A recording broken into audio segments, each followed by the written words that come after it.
Factors affecting distribution of population, यानी कि जो पॉपुलेशन होता है, जो जनसंख्या होता है, कौन से ऐसे फैक्टर्स हैं, कौन से ऐसे कारक हैं, कौन से ऐसा कॉजेज़ हैं जिस पर डिपेंड करता है कि किसी भी प्लेस का पॉपुलेशन कितना होगा, वहाँ का जनसंख्या कितना होगा। तो वैसे तो already we have discuss there are so many causes, but here what is it has been told, mainly two factors have been mentioned here. First one is physical factors and second one is that economic factor. तो physical factor depend करता है और economic factors, ये दो factors हैं जिस पर ये डिपेंड करता है कि कौन से प्लेस में कितना population वहाँ पर होगा. Now we have to say that what are the factors and what are the things that come under physical factors. तो यहाँ पर हमें फर्स्ट में देखना है क्या है कि फिजिकल फैक्टर्स के अंडर में कौन कौन सी चीज़ें आती है. तो फिजिकल फैक्टर्स में relief, climate, soil, water and vegetation, these come under physical factors. तो यहाँ पर relief means what type of soil and what type of earth, what type of land is there, that is called relief. तो relief means होता है कि किस प्रकार का ज़मीन वहाँ पर है, हाई लेवल है, लो लेवल है या प्लेन है. तो दीज कम अंडर रिलीफ. तो इस पर भी डिपेंड करता है कि वहाँ का पॉपुलेशन क्या होगा. And next one is that climate, यानी कि वहाँ का मौसम कैसा होता है, वेदर कैसा होता है. तो वेदर पर और मौसम पर भी डिपेंड करता है कि किसी भी प्लेस का पॉपुलेशन कितना होगा. वहाँ की सॉइल पर डिपेंड करता है कि मिट्टी पर डिपेंड करती है कि मिट्टी कैसी होगी, फर्टाइल सॉइल है या नहीं, उपजाऊ मिट्टी है या नहीं, या बैरन लैंड है वहाँ पर. मान लो कि बंजर भूमि है, बंजर ज़मीन है, तो वहाँ पर क्या होगा, पॉपुलेशन कम होगा. यदि वहाँ का फर्टाइल ज़मीन है, उपजाऊ भूमि है, वहाँ पर लोग ज़्यादा रहना पसंद करेंगे. तो इस पर भी डिपेंड करता है कि वहाँ का पॉपुलेशन कितना होगा. वाटर अवेलेबिलिटी मीन्स वहाँ पर पर्टिकुलर प्लेस में वाटर है या नहीं है, इस पर डिपेंड करता है कि वहाँ का पॉपुलेशन क्या होगा. एंड वेजिटेशन मीन्स वहाँ पर फॉरेस्ट होता है कि नहीं, पेड़ पौधे किस प्रकार के, what type of trees are there, what type of forest are there. तो availability of forest and different types of trees, this is also a great or important factor of population residing. तो यहाँ पर कौन सा कितना population reside करती है, कितना रहती है, ये वहाँ के फॉरेस्ट पर भी और वहाँ पर उगने वाले पेड़ पौधे पर भी डिपेंड करता है. Now let's we go one by one. तो we have to start from where, relief. तो रिलीफ में देखो फर्स्ट वन फिजिकल फैक्टर्स. तो फिजिकल फैक्टर्स में relief, first one relief. High mountains, rugged terrain and rocky plateau restrict human settlements.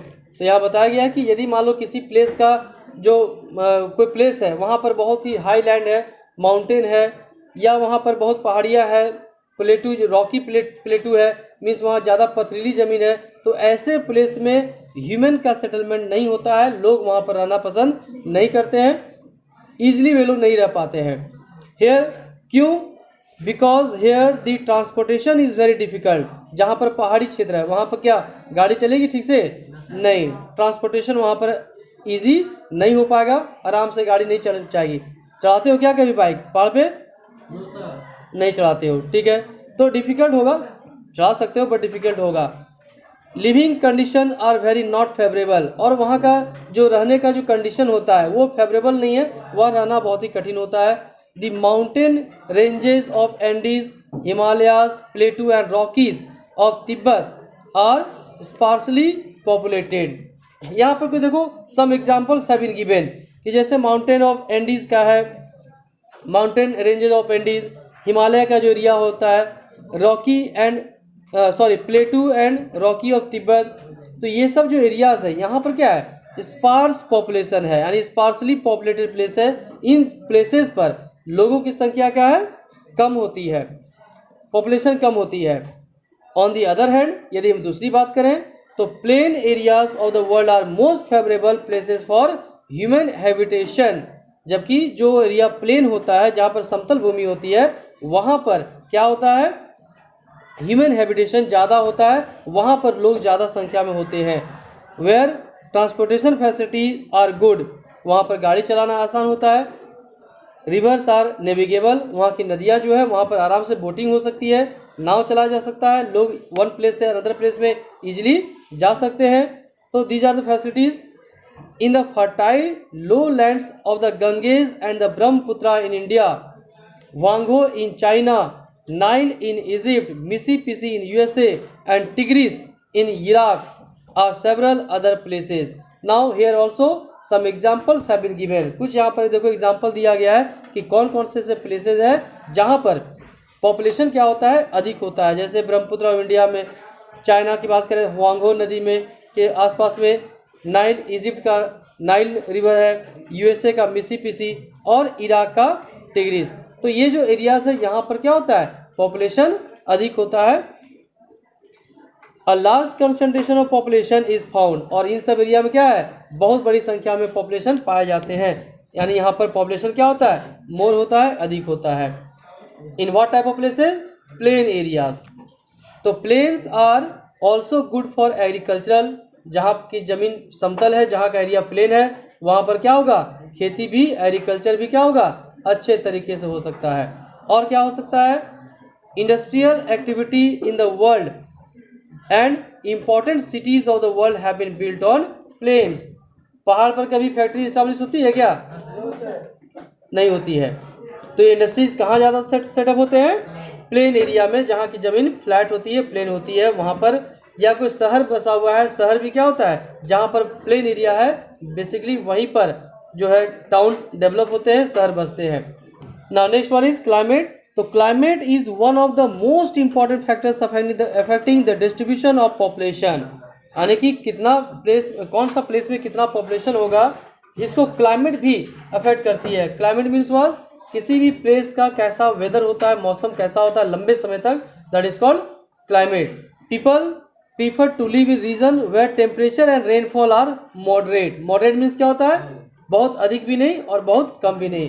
तो लोग वहाँ पर रहना प्रीफर करेंगे, पसंद करेंगे, जहाँ का टेम्परेचर क्या होगा और रेनफॉल मॉडरेट होगा, जहाँ बहुत ज़्यादा रेनफॉल भी नहीं होगी, बारिश भी नहीं होगी, और जहाँ का टेम्परेचर जो तापमान है वो क्या होगा, बहुत ज़्यादा एक्सट्रीम भी नहीं होगा, बहुत ज़्यादा लो भी नहीं होगा. Excessive heat, cold, dryness and वेटनेस cause discomfort. यदि बहुत ज़्यादा ठंड होगी, बहुत ज़्यादा गर्मी होगी, तो क्या होगा, आराम मिलेगा क्या, कंफर्टेबल फील होगा, नहीं. The people will not feel comfortable and they would not like to live in such types of places. Now example has been given here कि hot and humid areas of equatorial region, cold desert of Siberia, hot desert of Sahara are areas which are sparsely populated. तो कौन कौन से areas है जहाँ पर population कम पाए जाते हैं, humid areas of equatorial reason. Equatorial का जो एरिया है जो ह्यूमिड होता है, ह्यूमिड मीन्स व्हाट, जहाँ क्या होती है, नमी होती है, जहाँ पर उमस होती है, moisture, you can say moisture, तो मॉइस्चर वाला एरिया. नेक्स्ट है कोल्ड डिजर्ट ऑफ साइबेरिया. अब यहाँ पर क्या है, बहुत ज़्यादा ठंड होती है. हॉट डिजर्ट ऑफ सहारा, सहारा के एरिया जो काफ़ी डिजर्ट हॉट होता है. तो ये सब कुछ एग्जाम्पल है जहाँ पर स्पार्स पॉपुलेशन होता है, जहाँ पर पॉपुलेशन क्या होगा, कम होगा. Now next one, on the other hand favourable climatic conditions in the monsoon region of India and Bangladesh attract large concentration of population. Now next में देखो एग्जांपल दी गई है, दूसरी तरफ वैसा एरिया जहाँ का कंडीशन फेवरेबल होता है, जहाँ का क्लाइमेट फेवरेबल होगा, मानसून अच्छा होगा, जैसे बांग्लादेश का एग्जांपल दिया गया है, इंडिया है, बांग्लादेश है. तो इन सब प्लेसेस में क्या है, कंसंट्रेशन ऑफ पॉपुलेशन, यहाँ पर ज़्यादा पॉपुलेशन रहते हैं. Now next one, soil and water.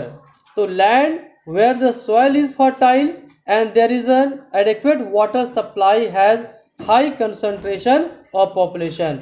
अब बताया गया है कि जहाँ पर सॉइल फर्टाइल होगा, जहाँ की मिट्टी उपजाऊ होगी, जहाँ पर एडिक्वेट वाटर सप्लाई होगा, पर्याप्त मात्रा में वाटर सप्लाई है, पानी मिलेगी, तो ऐसे प्लेस में पॉपुलेशन का हाई कंसंट्रेशन होता है, यानी ज़्यादा से ज़्यादा लोग वहाँ पर रहते हैं. Water resources are very limited in desert. रेगिस्तान में क्या होता है, वहाँ पानी कम होती है. So the population is sparse. तो जहाँ पर पानी की कम मात्रा होगी, जैसे कि यहाँ पर डेजर्ट एरिया है, रेगिस्तान एरिया है, तो यहाँ पर पॉपुलेशन क्या होगा, स्पार्स होगा, कम होगा. Next one, vegetation. Vegetation means what, पेड़ पौधे, forest, this come under vegetation.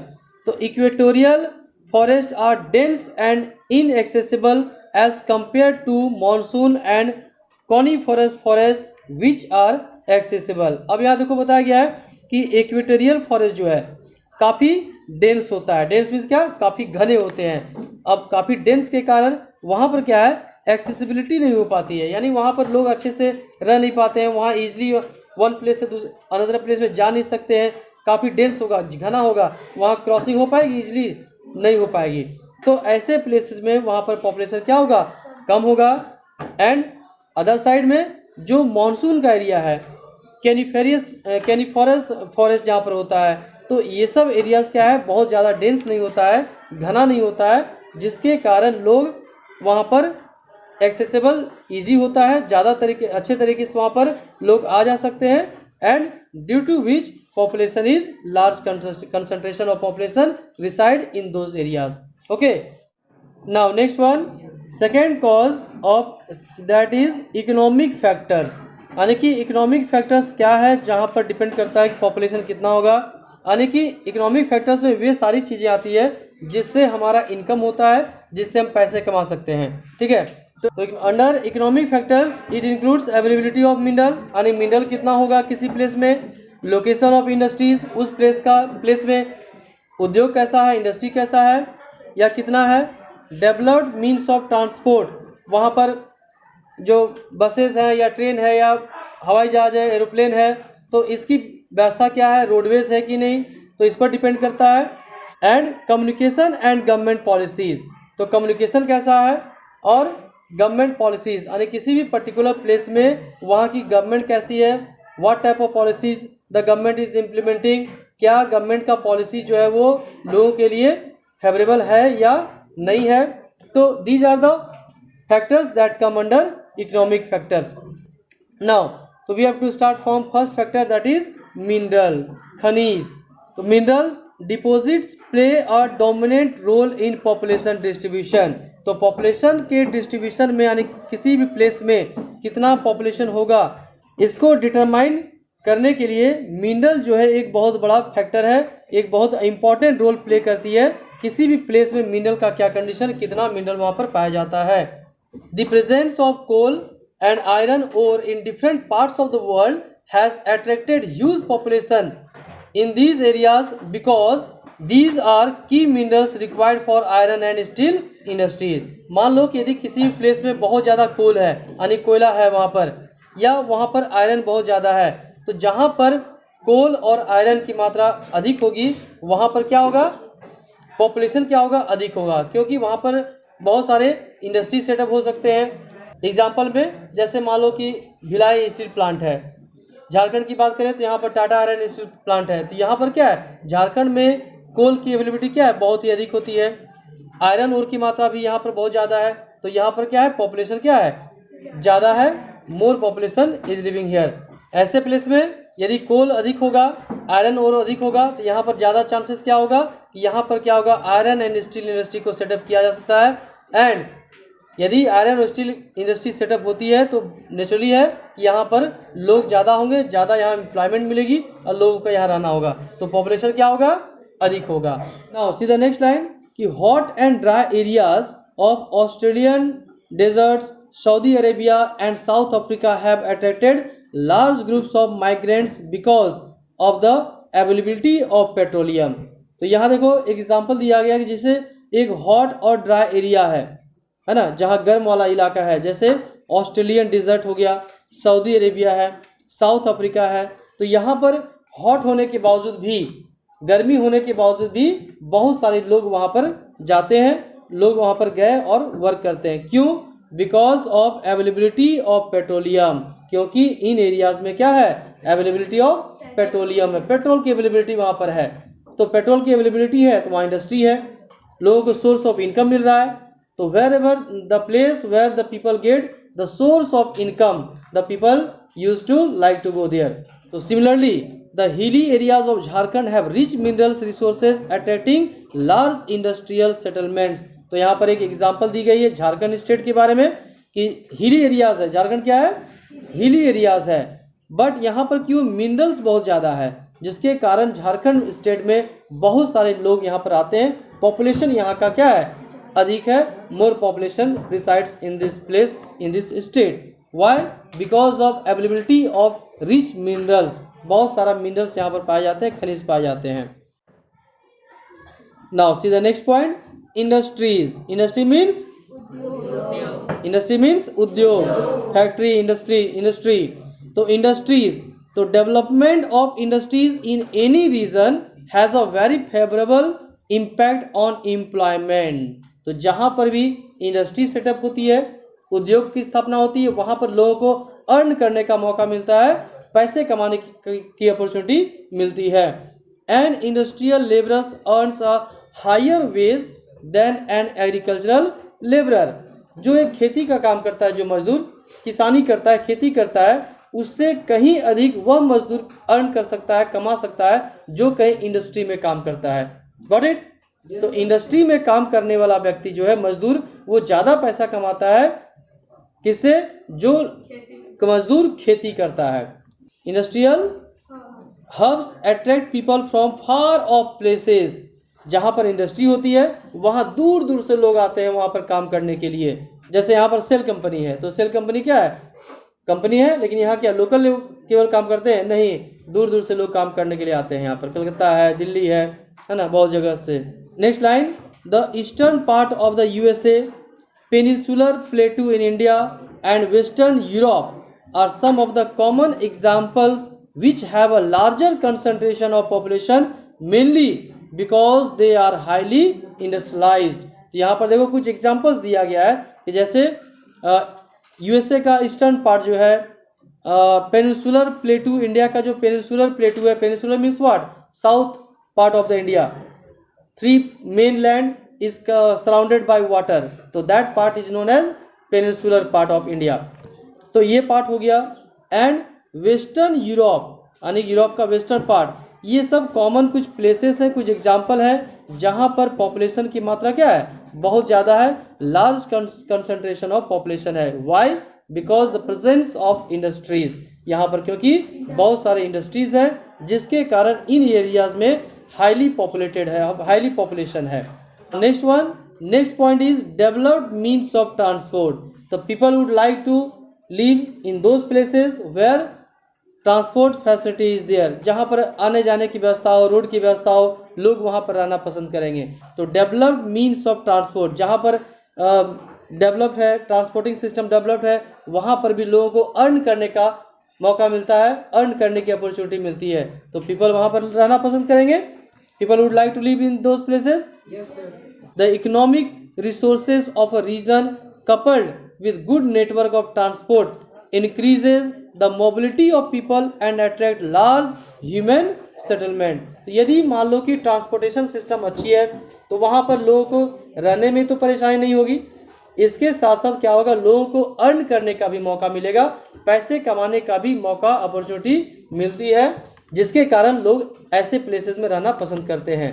तो दिस इज अनदर फैक्टर कि developed means of transport. And now next one, policies, discriminatory government policies. Now see what is given here, political unrest in a region और discriminatory policies of a government against a group of people have made millions of refugees। मान लो कि कोई state है, वहाँ की government है, और वो गवर्नमेंट जो है कि गवर्नमेंट कोई फेवरेबल कंडीशन को वहाँ पर इम्प्लीमेंट नहीं कर रही है, और गवर्नमेंट का जो पॉलिसीज है, गवर्नमेंट के जो नीतियाँ हैं, वो उसके फेवर में नहीं है, लोगों के फेवर में नहीं है। तो ऐसे कंडीशन में वहाँ पर लोग नहीं जाना चाहेंगे, लोग वहाँ पर कोई इंडस्ट्री को सेटअप नहीं करना चाहेंगे। अब देखो वर्ड क्या है, डिस्क्रिमिनेटरी पॉलिसीज। यहाँ पर क्या होता है? डिस्क्रिमिनेशन। Discrimination means what? भेदभाव करना। तो यदि किसी भी गवर्नमेंट को, स्टेट गवर्नमेंट है या कोई भी गवर्नमेंट हो, यदि वहाँ पर डिस्क्रिमिनेटरी पॉलिसीज को इम्प्लीमेंट करती है, भेदभाव की नीति को वहाँ पर इम्प्लीमेंट करती है, नहीं हो सकता ये रिलीजन बेस्ड हो, कोई स्टेट हो जो रिलीजन बेस्ड लोगों को सपोर्ट करती हो, या हो सकता है अमीरी गरीबी के नाम पर डिस्क्रिमिनेटरी हो वहाँ पर गवर्नमेंट के अंदर, स्टेट के अंदर में, और भी बहुत सारा कारण हो सकता है। तो due to the lack of supporting manner और discriminatory policies, people would not like to live in those states and they have to go out from those states। For example, हम लोग एग्जाम्पल लेते हैं suppose that we are taking the example of Kashmir, है ना। तो कश्मीर में जो government थी, वहाँ पर कश्मीर में क्या गवर्नमेंट थी, वहाँ पर रिलीजन बेस्ड डिस्क्रिमिनेशन था, धर्म के नाम पर वहाँ पर भेदभाव होता था। तो वहाँ पर क्या हुआ कि जो हिंदू कम्युनिटी के लोग वहाँ पर थे, तो हिंदू कम्युनिटी के लोग वहाँ लोगों को क्या करना पड़ा, they had to fled out from Kashmir, Kashmir से बहुत लोग वहाँ पर भाग गए, एंड दे बिकेम रिफ्यूजीज, वो क्या हो गए, रिफ्यूजी हो गए। रिफ्यूजी मीन्स व्हाट, रिफ्यूजी का मतलब क्या होता है, those people who left their own places and settle in another places, settle in another states, तो those people are known as refugees. जो अपने ओरिजिनल प्लेस से जहाँ पर वो लोग रहते हैं, यदि उसे उस प्लेस को छोड़ना पड़े, दूसरी जगह जाना पड़े, वहाँ पर रहना पड़ता हो, तो वैसे लोगों को रिफ्यूजीज कहा जाता है। तो कश्मीर स्टेट से बहुत सारे जो जिसे कश्मीरी पंडित कहा जाता है, बहुत सारे कश्मीरी पंडितों को अपना स्टेट छोड़ना पड़ा और कहीं अलग अलग स्टेट में वो लोग सेटल्ड हो गए, तो वे क्या कहलाए, रिफ्यूजीज कहलाए। अब ऐसा क्यों हुआ, क्योंकि वहाँ की कश्मीर की गवर्नमेंट ने डिस्क्रिमिनेटरी पॉलिसीज़ को फॉलो किया, रिलीजन के नाम पर ऐसा कुछ वर्क किया, ऐसा कुछ फेवरेबल कंडीशन वहाँ नहीं दिया गवर्नमेंट में, जिसके कारण वहाँ पर लोग क्या हुए, भागना पड़ा अपने स्टेट को छोड़ करके।